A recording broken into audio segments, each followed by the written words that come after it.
The moment you stop living in your head, everything changes. You are not tired because life is too hard. You are tired because your mind never stops running. You wake up thinking, you move while thinking, you lie down still thinking, and somewhere along the way you forgot how to be here. Right now, in this moment, this is where your power has been waiting. Most people don't live their lives. They rehearse them in their heads. They argue with people who aren't there. They worry about futures that haven't arrived. They replay past moments they can no longer change. The body is here, but the mind is everywhere else, and that is why there is tension. That is why there is fear. That is why nothing ever feels enough. The moment you stop living in your head, everything changes. When you live in your head, you live in stories. Stories about who you are, what you lack, what could go wrong, what others think. These stories feel real, but they are not reality. They are noise. And noise drains your energy without giving anything back. Reality is simpler. Reality is quieter. Reality is happening now. Feel your breath. Feel the weight of your body. Feel the ground beneath you. This moment does not ask you to be perfect. It only asks you to be present. Presence is not passive. Presence is powerful. When you are present, you stop reacting and start responding. You stop wasting energy on imaginary problems and start dealing with what is actually in front of you. Your movements become precise. Your words become intentional. Your actions become meaningful. Discipline begins here, not in forcing yourself, but in returning to the moment again and again. The mind will resist this. It will say, I need to think more. No, you need to feel more. Your body already knows when something is right or wrong. Your breath already tells you when you are tense or calm. But if you are always trapped in thought, you never hear the message. Strength is not built by overthinking. Clarity is not found by worrying. Peace is not achieved by control. They come from awareness. When you are fully here, fear loses its grip. Fear needs imagination to survive. It needs future disasters and past failures. Take away its fuel and it weakens. This does not mean life becomes easy. It means life becomes honest. You still struggle, you still fall, but now you face reality directly instead of hiding behind excuses and mental noise. And here is the truth most people avoid. No one is coming to save you from your own mind. You must train it, you must ground it, you must bring it back again and again to the present moment. This is responsibility. This is freedom. Every breath is a chance to return. Every step is a chance to wake up. Every challenge is a chance to act instead of overthink. You do not need more motivation. You need less distraction. Stop living 10 steps ahead. Stop carrying yesterday into today. Stop outsourcing your peace to some future version of yourself. Stand where you are. Breathe where you are. Act where you are. Because life is not waiting for you to figure everything out. Life is happening now and it will move on with or without your attention. So here is your call to action. Today choose presence over prediction. Choose action over rumination. Choose discipline over comfort. When your mind runs, bring it back. When fear speaks, ground yourself. When doubt appears, move anyway. Do not wait to feel ready. Do not wait to feel confident. Step into the moment fully, deliberately, without excuses. The moment you stop living in your head, everything changes, and that moment is now. Most people are trapped in their own minds without realizing it. From the moment they wake up, their attention is pulled into an endless stream of thoughts, plans, worries, memories, expectations. The body moves through the day on autopilot, while the mind lives somewhere else entirely. This constant mental activity feels productive, but in reality it is exhausting. The mind was never meant to run non-stop. When it does, it creates tension, anxiety, and a false sense of urgency, even when nothing immediate is wrong. Living in your head means you are rarely touching life as it is. You are only interacting with your interpretation of it. Thoughts are powerful, but they are not facts. When you live in your head, you mistake imagination for reality. A single thought can trigger fear, self-doubt, or anger, even if no real threat exists. You replay a conversation and feel insulted again. You imagine a future failure and feel defeated before anything has happened. Over time, these mental patterns become habits. The mind begins to scan constantly for problems because it believes that worrying equals control. But control gained through thought alone is an illusion. The more you try to think your way out of discomfort, the deeper you sink into it. The body, however, never lies. It reacts only to what is happening now. When you are anxious, your breathing becomes shallow. When you are overwhelmed, your muscles tighten. These signals are always present, but living in your head disconnects you from them. You stop listening to the body and start obeying the noise of the mind. This disconnect weakens you. You lose awareness, and without awareness, every challenge feels bigger than it is. When attention returns to the present moment, something shifts immediately. The mind slows down, not because you forced it to stop, but because it no longer needs to fill the space. Awareness replaces overthinking. Instead of asking endless questions, you start observing. You notice your breath, your posture, the sensations in your hands and feet. This is not passive, it is grounding. It brings you back into direct contact with reality, where things are usually far more manageable than the stories in your head make them seem.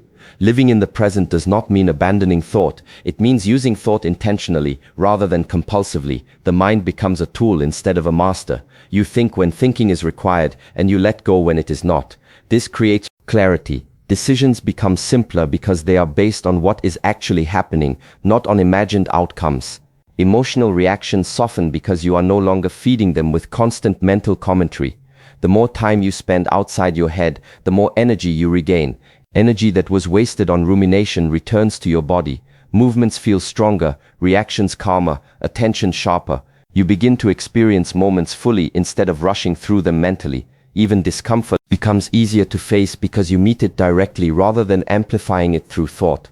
This shift does not happen once, it happens repeatedly. Every time you notice the mind drifting and choose to return to what is real, what is tangible, what is happening right now, where life is actually taking place breath by breath, step by step, grounded in awareness rather than imagination. When you are fully present, your actions change in quality, not because the situation changes, but because the mind jumps ahead, labeling, judging, predicting outcomes before reality has fully unfolded. Reaction is fast, uncontrolled, and often driven by fear or habit. Presence slows this process down. It creates a gap between what happens and how you respond. In that gap, power is born. Responding instead of reacting is not weakness, it is precision. You observe the situation instead of personalizing it. This awareness gives you options, and having options means you are no longer a prisoner of impulse. You choose your response consciously, even under pressure. This is where discipline truly begins, not with forcing yourself to do difficult things, but with training your attention to stay here. Discipline is the ability to remain present when the mind wants to escape. When discomfort arises, the mind looks for distraction. When challenge appears, it seeks excuses. Presence says, stay with the breath, stay with the task, stay with the discomfort, without labeling it as good or bad. This staying builds inner strength that cannot be shaken easily. Many people believe discipline is about control, but control without awareness is brittle. It breaks under stress. Awareness-based discipline adapts. When you are present, you adjust naturally. You sense when to push and when to pause. You know when effort is needed and when rest is wiser. This intelligence does not come from thinking harder. It comes from listening more closely to what is happening within and around you. Presence also changes how you experience effort. When the mind is scattered, even small tasks feel heavy. You are mentally resisting before you even begin. But when attention is focused, effort becomes clean. You do what needs to be done without internal argument. There is less friction, less wasted energy. Action becomes direct. This is why people who are present appear calm even when they are working hard. Their energy is not leaking into unnecessary thoughts. Over time, this way of being rewires how you face life. Challenges stop feeling like threats and start feeling like tasks. Fear loses intensity because it thrives on imagined consequences, not on grounded action. You may still feel uncertainty, but it no longer paralyzes you. You move while unsure, you act while learning. Presence anchors you so you do not need complete confidence to begin. This state also sharpens perception. You notice details others miss. Subtle shifts in your body, changes in your environment, opportunities hidden inside difficulty. This awareness makes your actions more effective, not louder. You do not need to prove yourself. You simply do the next right thing with full attention. Over time, this consistency builds trust in yourself, not because you always succeed, but because you know you will show up consciously instead of collapsing or lapsing into reaction. Fear survives on distance. It needs a future to threaten you with and a past to remind you of what went wrong. When your attention leaves the present moment, fear gains space to grow. It speaks in images, predictions, and worst-case scenarios, none of which are happening now.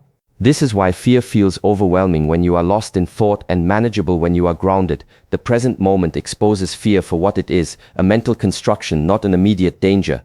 When awareness returns to the body, fear begins to lose its grip. The body can feel tension, heat, tightness, or a racing heartbeat, but these sensations are not fear by themselves. They become fear only when the mind adds meaning to them. Presence separates sensation from story. You feel what is happening without immediately labeling it as something that will destroy you. This separation creates space, and in that space, fear weakens. Most people try to eliminate fear by thinking positively or distracting themselves. This does not work. Fear is not resolved by avoidance, it is strengthened by it. Every time you run from fear mentally, you teach your nervous system that the threat is real. Presence does the opposite. It invites you to stay with the sensation without resistance. You breathe, you observe, and you allow the experience to unfold without feeding it additional thoughts. This trains your system to realize that you can remain here without collapsing. Courage is not the absence of fear. It is the ability to remain present while fear is present. When you stop fighting fear, it transforms. The intensity decreases because it no longer has mental fuel. You are no longer imagining outcomes, you are dealing with reality. And reality in most moments is far less catastrophic than the mind predicts. This grounded engagement builds trust in yourself. You learn through direct experience that fear does not control you unless you give it attention. Fear also loses power when action replaces rumination. Thought-based fear loops keep you frozen, replaying the same scenarios without resolution. Presence shifts you into movement. Even small actions disrupt fear's dominance. A single step forward, taken consciously, brings you back into the body and into reality. Action rooted in awareness tells the mind that you are capable of handling what is in front of you, not what might happen later. Over time, this changes your relationship with uncertainty. You stop needing guarantees before you move. You stop waiting for fear to disappear before acting. Instead, you learn to carry fear lightly without letting it steer your decisions. The unknown becomes something you meet, not something you avoid. This is not recklessness, it is grounded confidence born from repeated moments of presence under pressure. As presence becomes familiar, fear becomes informational rather than overwhelming. You sense it, acknowledge it, and decide your next move without panic. This does not make life predictable, but it makes you adaptable.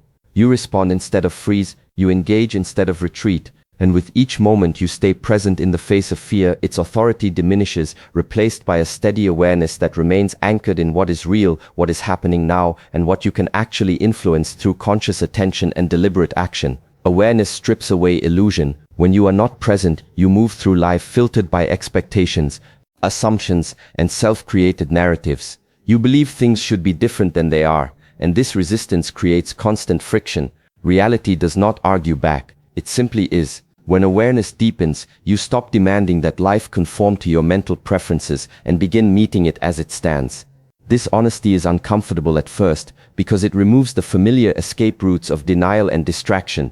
Living honestly means seeing yourself clearly, not the version you defend, or inconsistencies will make them weaker. In truth, unexamined behavior controls you. Observed behavior gives you choice. Awareness turns unconscious patterns into visible ones. Once something is visible, it is no longer absolute. You may still struggle, but now you struggle consciously, which is the first step toward change. Honest awareness also reshapes how you deal with pain. Instead of amplifying it through resistance, you feel it directly. Pain becomes sensation rather than, and not the version you criticize, but the version that exists in this moment. You notice your strengths without inflating them and your weaknesses without dramatizing them. This clarity is grounding. It ends the inner conflict between who you are and who you think you should be. When that conflict dissolves, energy that was wasted on self-judgment becomes available for growth. Many people avoid awareness because they fear what they might see. They believe that noticing their habits, limitations, suffering. Suffering is pain plus the story that it should not be happening. Presence removes that story. You still experience difficulty, loss, and discomfort, but without the added layer of mental protest. This makes challenges heavier in the moment, but lighter over time because they are processed instead of suppressed. This kind of honesty builds resilience. When you stop lying to yourself about what you feel and what you can handle, you stop being shocked by life. You are no longer constantly disappointed that things are imperfect. You expect difficulty and meet it with steadiness rather than outrage. This does not make you cold, it makes you stable. Stability allows compassion to arise, both for yourself and for others, because you are no longer overwhelmed by your own internal resistance. Awareness also clarifies responsibility. You begin to see where your actions matter and where they do not. You stop wasting energy trying to control outcomes and start focusing on effort, intention, and consistency. This shift reduces frustration. You are no longer arguing with reality or blaming external forces for internal states. You take ownership of what is yours without carrying what is not. As awareness grows, excuses lose credibility, not because you become harsh with yourself, but because you see clearly how avoidance operates. You notice when you choose comfort over growth, distraction over discipline. This noticing is not aggressive, it is factual. And facts have weight, they invite action without force. You move differently when you see the truth, not because you are pressured, but because self-deception no longer feels sustainable. Over time, living with awareness feels lighter, even though it is more demanding. You carry less mental clutter, you waste less energy pretending. You meet life as it unfolds without rehearsal or resistance, grounded in what is real, accountable to your actions, and present with each moment as it reveals itself without needing to be altered to fit a comforting story.